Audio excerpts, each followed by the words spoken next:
Another thing about modern sangomas is that we will go out there and try to pull in imimoya eminingi. Gobela akusiyimfihlo siyadonsa.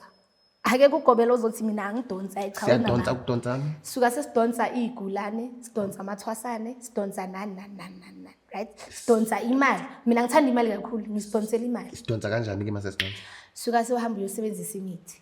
Hlanganisa induku zakho uzikhulumisa ukuthi namhlanje month end ikikopa hoke namathwasa ayi-10. Okay. Lento zakho ziyahamba ziyogijima ziyosebenza.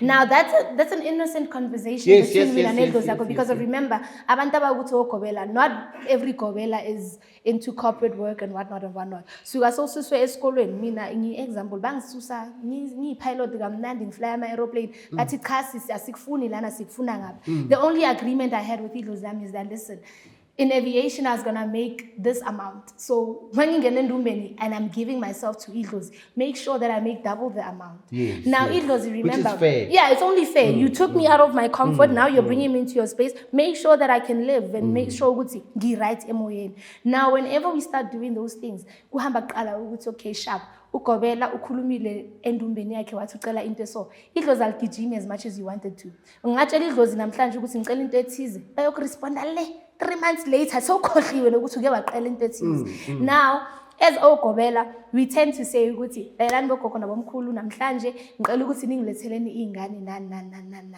suka sesidonsa masenza kanjalo ngidonsa amathwasana. I'm not saying ukuthi ngithwele ngamathwasana, I'm not saying ukuthi siyahamba siyosebenzisela abantu imithi, kepha ke na ngisukumisa idlozi leli elisebenzayo. Now it is irresponsibility yedlozi lami ukuthi go out there and find people that are going to find their healing within me. So it's a two-way street ukuthi udinga usizo nami ngidinga usizo. Now we have an exchange ukuthi ngikupha ubungoma ngikupha impande ezokuphilisa, in return nami ngiyakhona ukuphila ngihlaliseke.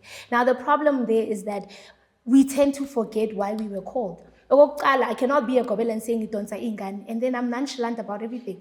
Ingane abathi ifikile iyakhwaza, no mama mele nguri aring naki busy ngiphila soft life ngemali yenkomo yokuthwasa. You can't do that ebungomeni. So I feel like as being abogobela bama 2K and putting ourselves out there, it's more of a marketing strategy than anything. And you can never recruit abantu. Ingane erecruitiwe iyahamba ephehlweni. Yabona ephehlweni aziyakhala ezogobela ungangenelwa amathwasana awu-20 mfana mthwase 3 yonke laba abanye bahambe bakushiye uyi-1 because usuka sonawe ubona ukuthi lento engayiqala angiyiqalanga genuinely.